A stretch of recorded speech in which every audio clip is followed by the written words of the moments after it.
Que Oxalá, Orixá lá abençoe a todos.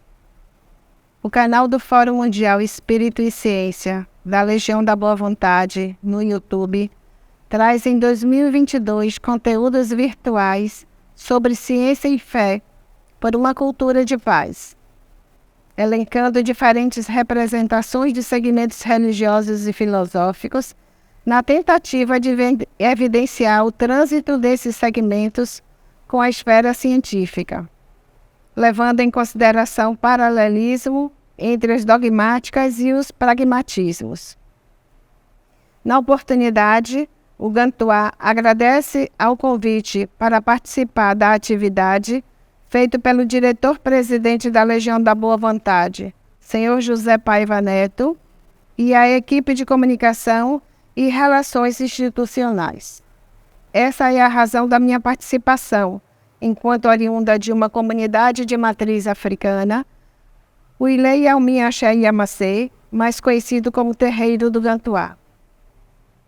Fundado em 1849 pela africana Nagô Maria Júlia da Conceição Nazaré e seu esposo, o africano Djed Francisco Nazaré Dietra, o Candomblé do Gantuá constitui-se num espaço sagrado de longa expressão religiosa e notável santuário que mantém os costumes e os legados milenares dos povos Iorubá de Abeokuta.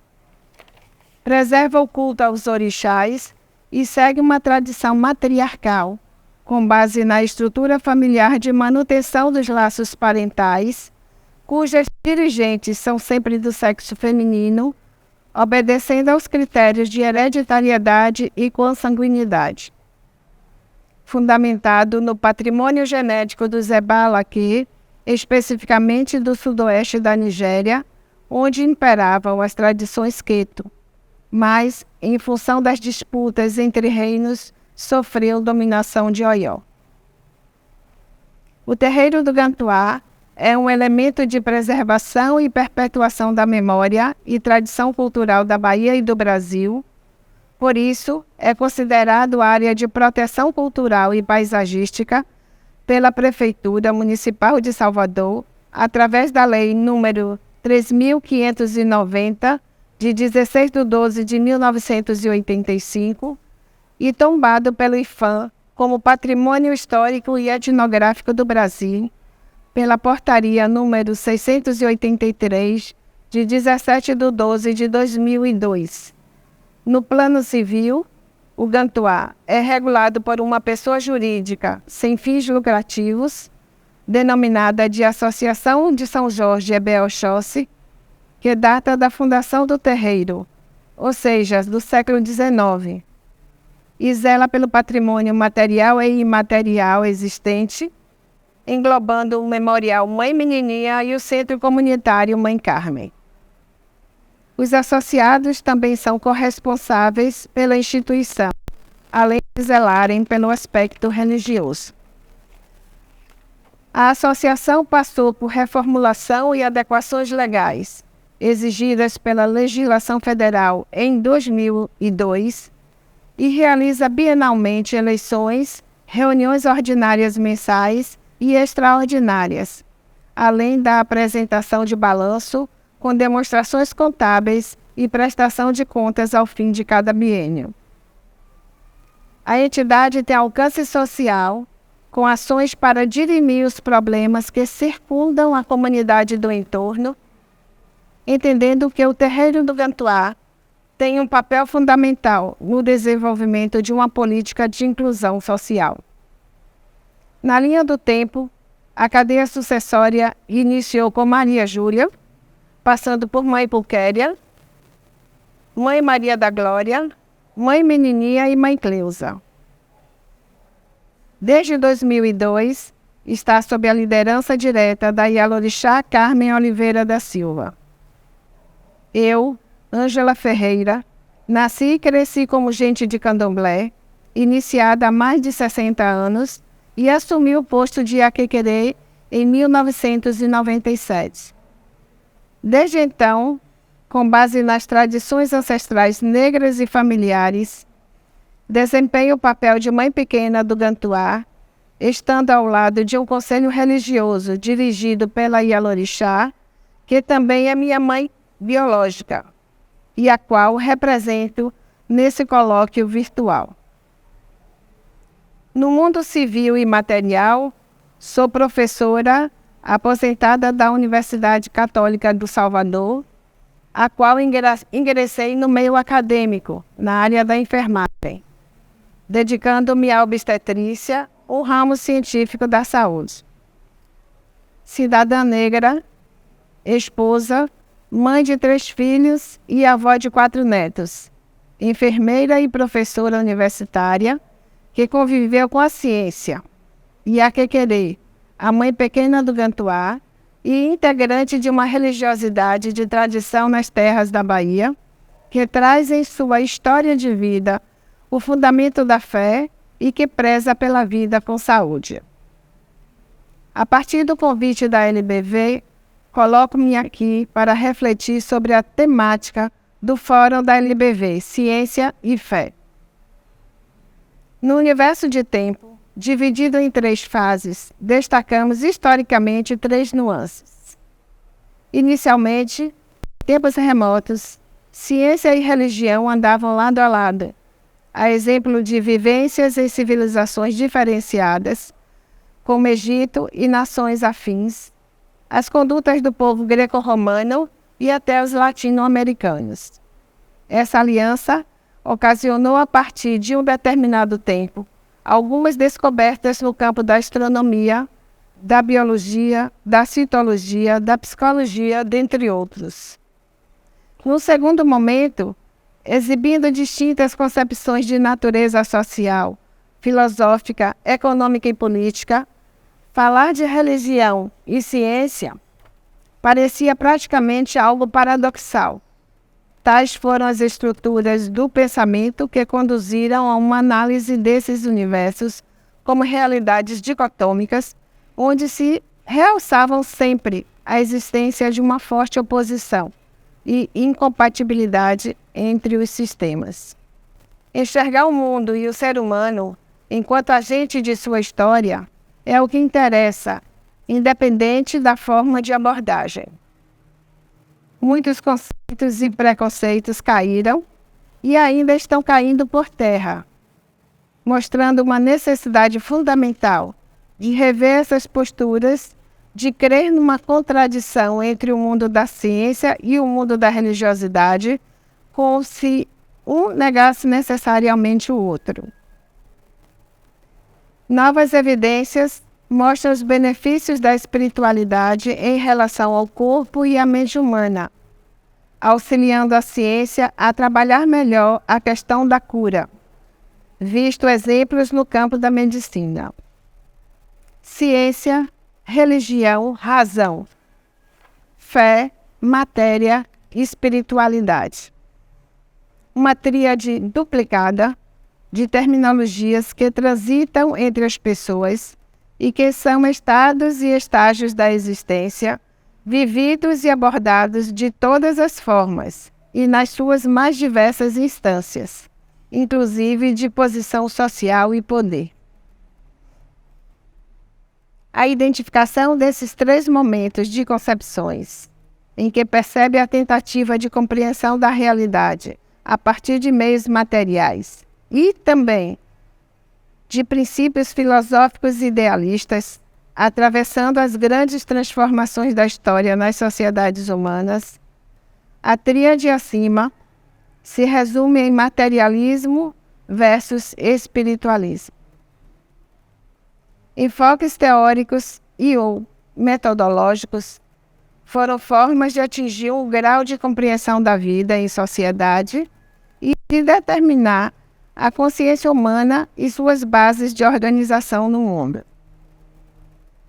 Seja no plano materialista, dialético e histórico, com as visões que priorizam a existência e o comando com base nos fenômenos físicos e unicamente focado em bens materiais, seja no plano da substancialidade não física, a influenciar na matéria, o fato é que quase tudo, entre progressos e catástrofes, na história da humanidade, é fruto da ação humana, com a conexão dos processos de mudanças sociais que recaem sempre na decifração dos episódios imateriais, ascéticos, enfim, do trato com as crenças com o divino.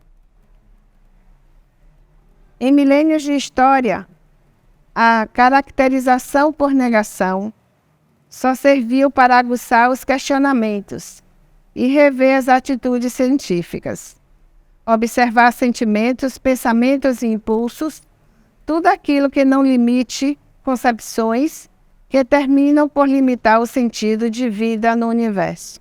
Ciência e espiritualidade consistem apenas em parâmetros de caminhos de exame da realidade, abrindo um leque de constatações que levam a entender que são instrumentos aliados e muito mais conciliáveis que a vã filosofia pode imaginar.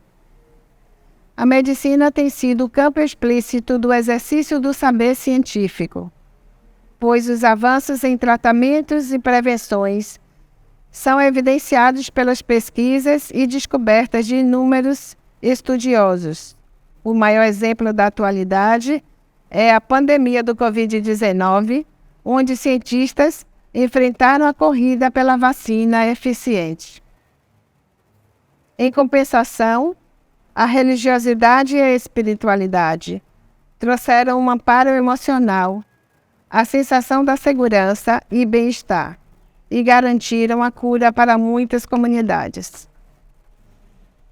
Os maiores intelectuais do século XXI e que geram impacto no pensamento contemporâneo, tanto no mundo quanto aqui no Brasil, admitem a origem das complexas estruturas da natureza humana e como isso reflete no sentido de mundo e o lugar do indivíduo no grande esquema que é a vida na Terra. A ideia é ampliar os horizontes para saber viver bem. A abordagem sobre vida com saúde passou a ser pensada a partir de desfechos positivos que a espiritualidade tem propiciado, desconstruindo a ambivalência histórica entre razão e fé. O Brasil hoje conta com uma série de instituições e profissionais da área médico-científica, inclusive núcleos universitários, que optaram por criar ligas e espaços de discussão sobre o assunto, visando validar a fé como importante veículo do bem-estar físico e mental dos indivíduos, entendendo que as correntes religiosas estimulam o ser humano ao alcance de superação de problemas graves, com comprovados impactos e evidências sobre a saúde e que são fruto do espírito de comunidade existente. Nas agremiações religiosas, a coletividade pressupõe nunca estarmos sós. Sem dúvida que é preciso entender que nada se resume a uma ou outra religião.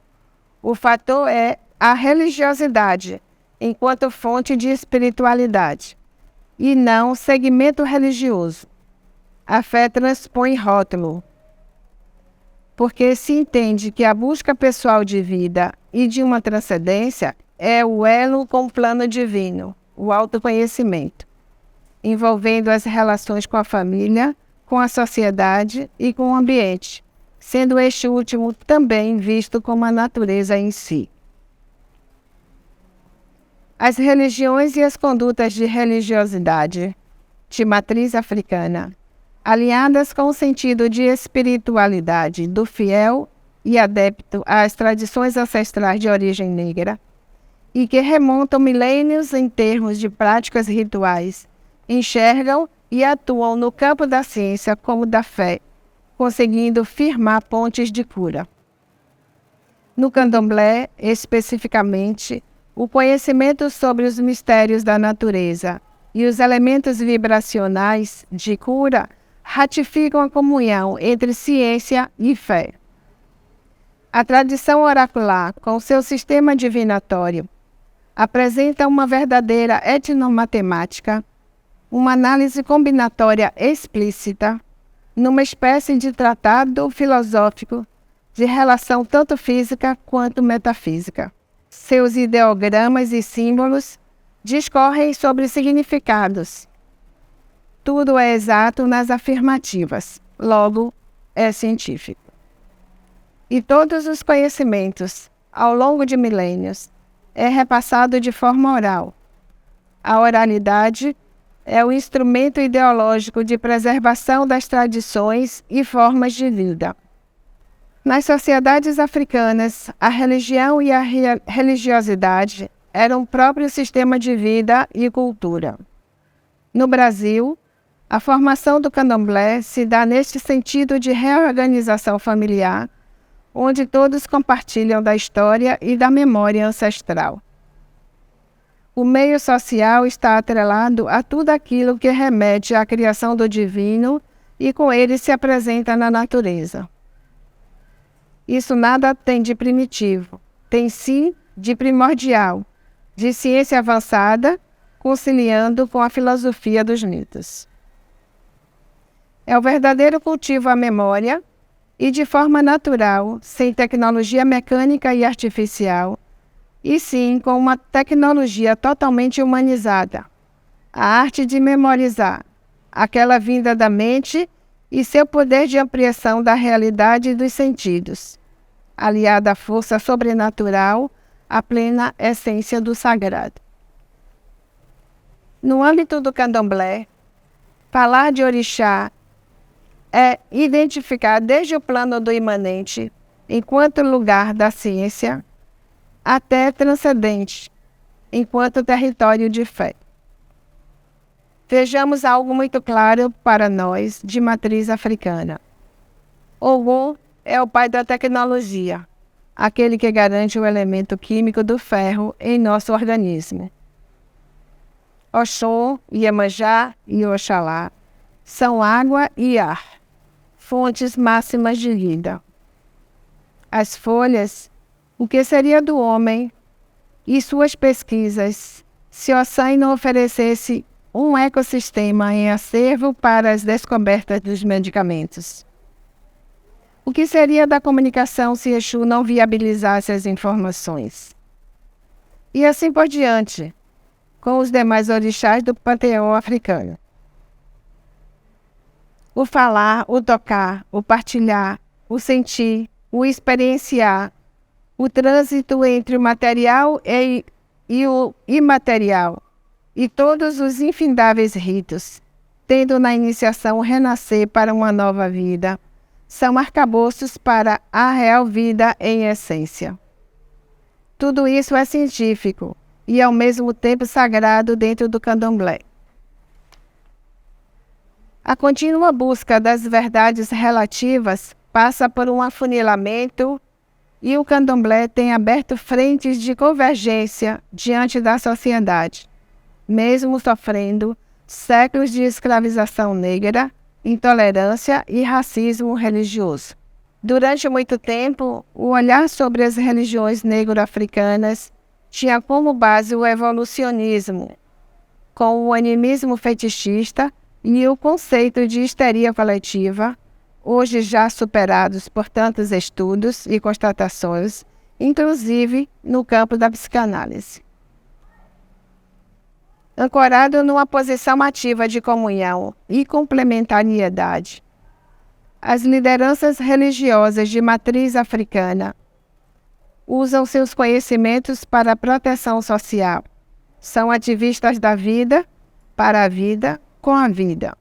A interface entre trade científico e tradição ancestral já acontece dentro das comunidades terreiro, onde o racional e lógico é crer na existência e seus mistérios, no despertar da homeostase e não aplacar verdades absolutas diante de seus pares, pois o que se pretende é a expansão da mente e o equilíbrio em todos os níveis, a fim de garantir o direito à vida com saúde e satisfação. Adupé, muito axé para todos.